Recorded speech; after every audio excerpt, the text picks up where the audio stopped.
You've noticed that awakened people think differently. They don't react like everyone else. They don't chase what society values. They seem to operate from a completely different operating system. And you've wondered, what actually changes in the brain, in the psyche, when someone awakens? Is it just perspective, or is something fundamental rewiring itself? If you've felt this shift in yourself, you already know the answer. It's not just what you believe, it's how you function. And most people have no idea this restructuring is even happening. Carl Jung spent decades studying individuals who'd undergone genuine spiritual awakening. And what he discovered wasn't mystical. It was measurable, observable, structural. Awakening doesn't change what you think. It reorganizes how your psyche operates at the most fundamental level.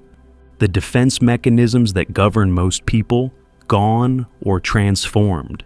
The ego structure that drives unconscious behavior, completely reconfigured. The psychological patterns that keep people trapped, dissolved. Today I'll show you the specific psychological characteristics Jung identified in awakened individuals, starting with the one restructuring that changes everything else downstream. Here's what Jung understood that changes everything. Awakening isn't just expanded consciousness, it's complete reorganization of psychological structures. The ego, the unconscious, the defense mechanisms, the identity structures, all of these fundamentally change. And these changes create observable psychological differences between awakened and unawakened individuals that have nothing to do with beliefs and everything to do with how the psyche actually operates. Jung called this the individuation of psychological structures. Before awakening, your psyche operates through specific structures. Ego defends itself, unconscious material stays buried, identity remains rigid. But awakening dismantles these structures and rebuilds them differently. The result is a psychology that functions according to completely different principles than mass psychology. Most people think awakening is about believing different things or having mystical experiences, but Jung discovered it's about psychological restructuring. Actual changes in how your psyche organizes, processes, and responds to reality. And these changes create consistent patterns across all awakened individuals, regardless of their spiritual tradition or philosophical beliefs. The first psychological characteristic explains how awakened people relate to their ego. Jung's first observation: awakened people have disidentified from ego. Not eliminated it, disidentified from it. They still have ego, the functional self that navigates daily life, but they no longer believe they are the ego. They experience themselves as consciousness that contains ego, rather than ego that contains consciousness. And this single shift reorganizes their entire psychological functioning. Think about how unconscious people relate to ego. They are their thoughts, their emotions, their history, their personality. Ego is their primary identity. But Jung discovered that awakened individuals have undergone what he called ego decentering.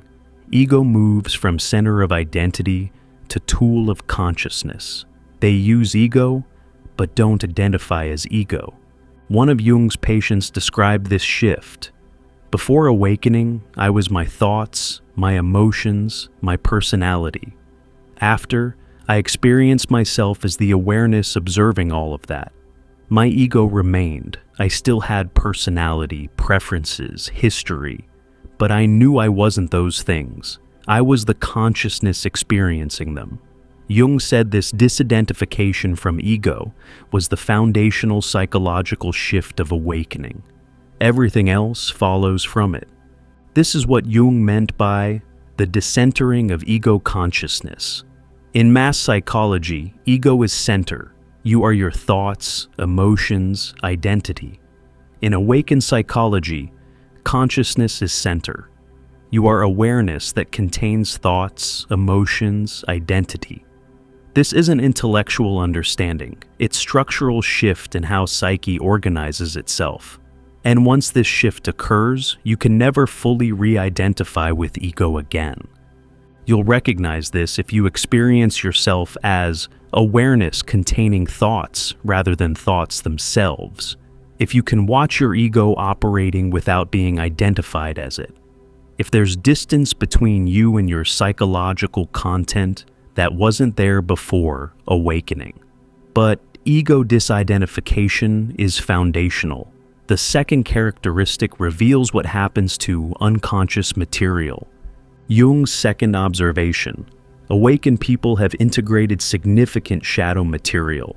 They have confronted and owned parts of themselves they previously denied. Rage, selfishness, cruelty, sexuality, aggression, weakness. And this integration creates psychological wholeness that mass psychology lacks. Unconscious people are fragmented, presenting good parts while suppressing bad parts. Awakened people are integrated, owning the full spectrum of human capacity. Think about how most people relate to their darkness. They deny it, project it onto others, or suppress it. Jung discovered this creates psychological fragmentation. You're at war with parts of yourself. But awakened individuals have done the brutal work of shadow integration. They acknowledge their darkness without acting it out unconsciously. One of Jung's analysands described this.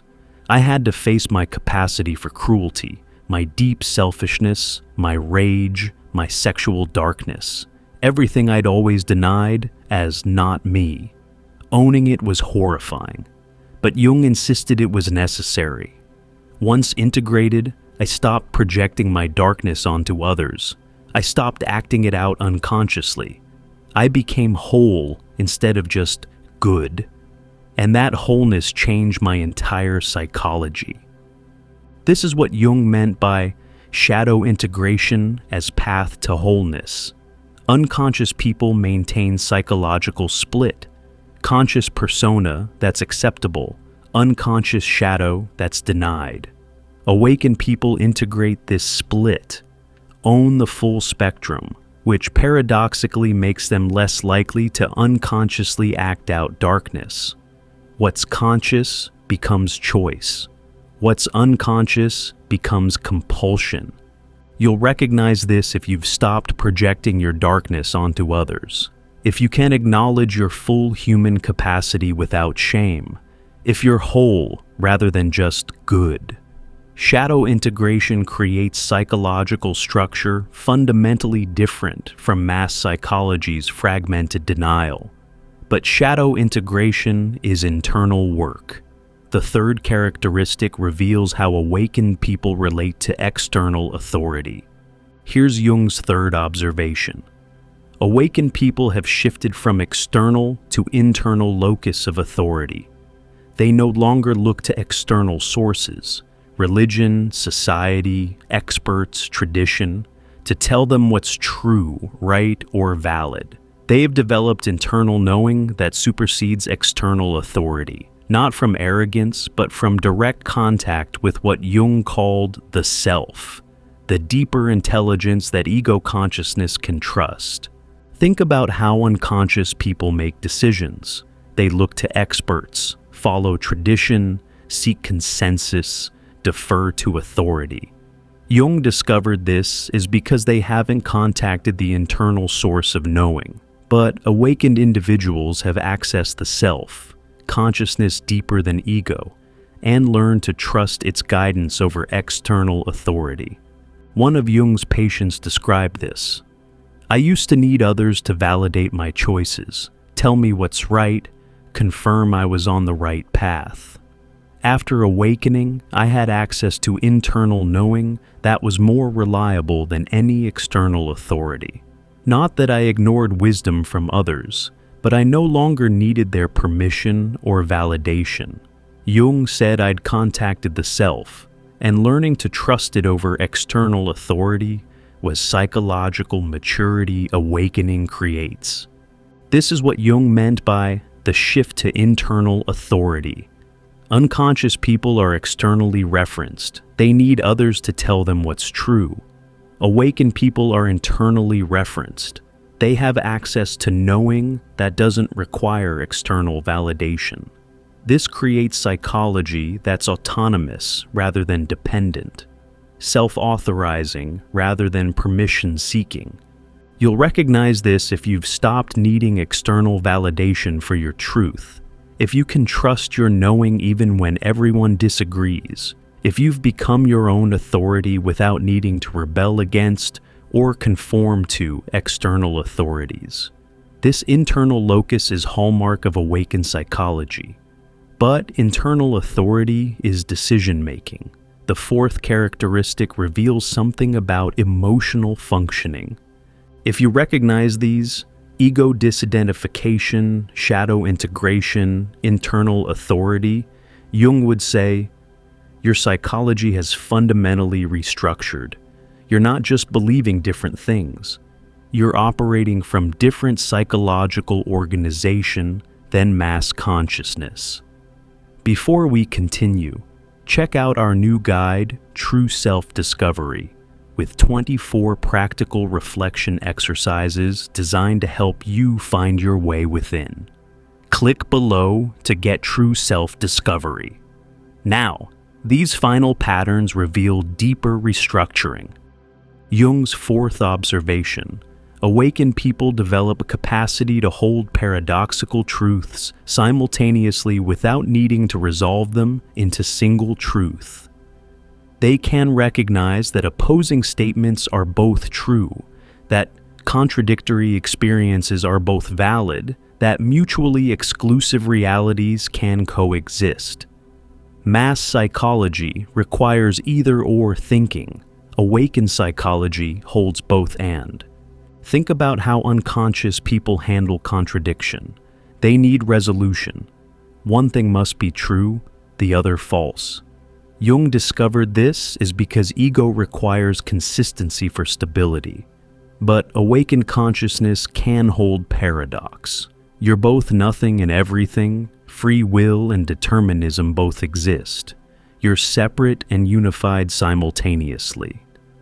One of Jung's analysans described developing this. I used to need everything to make logical sense. If two things contradicted, one had to be wrong. After awakening, I could hold both as true. I'm simultaneously insignificant speck and cosmic consciousness. Both are true without contradiction. Jung said this capacity for paradox was sign of psychological maturity awakening creates. Ego needs resolution. Self can hold tension of opposites. This is what Jung meant by the transcendent function. Capacity to hold opposing truths without forcing resolution. Unconscious people collapse paradox into single truth because ego can't tolerate contradiction. Awakened people hold paradox because consciousness can contain what ego can't resolve. This creates psychology that's complex rather than simple, nuanced rather than absolute. You'll recognize this if you've stopped needing to resolve contradictions. If you can hold that opposing truths are both valid, if paradox feels natural rather than problematic, this capacity for holding tension without resolution is psychological marker of awakened consciousness. But paradox holding is cognitive. The fifth characteristic reveals something about suffering. Jung's fifth observation: awakened people have fundamentally different relationship to suffering than unconscious people. They don't suffer less, they suffer differently. Unconscious people add secondary suffering through resistance. They suffer, and they suffer about suffering. Awakened people experience pain without the secondary layer of resistance. They feel what needs to be felt without the psychological warfare that doubles the pain. Think about how most people experience suffering. Pain occurs and they immediately resist it. This shouldn't be happening. Why me? Make it stop. Jung discovered this resistance creates secondary suffering, worse than primary pain. But awakened individuals have learned to feel pain without resisting it, which doesn't eliminate suffering, but fundamentally changes its quality. One of Jung's patients described this: "I still experience pain, grief, loss, difficulty, but I've stopped fighting the pain, which Jung said is what creates most suffering. I feel what needs to be felt without the layer of resistance that used to double the pain. The suffering is cleaner somehow, intense but not compounded by, 'this shouldn't be happening.'" Jung said this acceptance of suffering without resistance was psychological maturity awakening creates. This is what Jung meant by conscious suffering versus unconscious suffering. Unconscious people suffer unconsciously. They resist pain, which creates secondary suffering. Awakened people suffer consciously. They feel pain without resistance, which eliminates secondary layer. The result is suffering that's intense but clean, painful but not doubled by psychological warfare against the pain.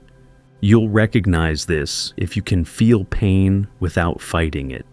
If suffering has become cleaner somehow, still difficult but without the layer of, "this shouldn't be happening." If you've stopped adding resistance to pain, this transformed relationship to suffering is hallmark of awakened psychology. But relationship to suffering is experiential. The sixth characteristic reveals something about meaning. Jung's final observation: awakened people recognize that meaning isn't discovered, it's created. They've seen through inherited meanings and constructed meanings and realized meaning doesn't exist objectively out there. And paradoxically, this recognition allows them to consciously create meaning rather than unconsciously accepting imposed meaning. Mass psychology believes in objective meaning. Awakened psychology creates subjective meaning consciously. Think about how unconscious people relate to meaning. They believe meaning exists in religion, in success, in family, in purpose, and their job is to find it. Jung discovered this is comforting illusion. Awakened individuals have seen through this. Meaning is constructed, not discovered. And recognizing this allows conscious meaning creation rather than unconscious meaning acceptance. One of Jung's most developed patients described this: "I went through phase where nothing meant anything. I'd seen through all constructed meanings. It was terrifying, but Jung said this was necessary. I had to recognize meaning is created before I could consciously create it. Now, I don't look for meaning out there. I create meaning through my choices, my values, my commitments. And meaning I consciously create is more powerful than meaning I unconsciously accepted." This is what Jung meant by conscious meaning making. Unconscious people accept inherited or constructed meanings. Life means this, success means that. Awakened people recognize all meaning is created, which initially creates void, but ultimately allows conscious creation of meaning more authentic than anything accepted unconsciously. This is psychological maturity, creating rather than discovering, authoring rather than finding.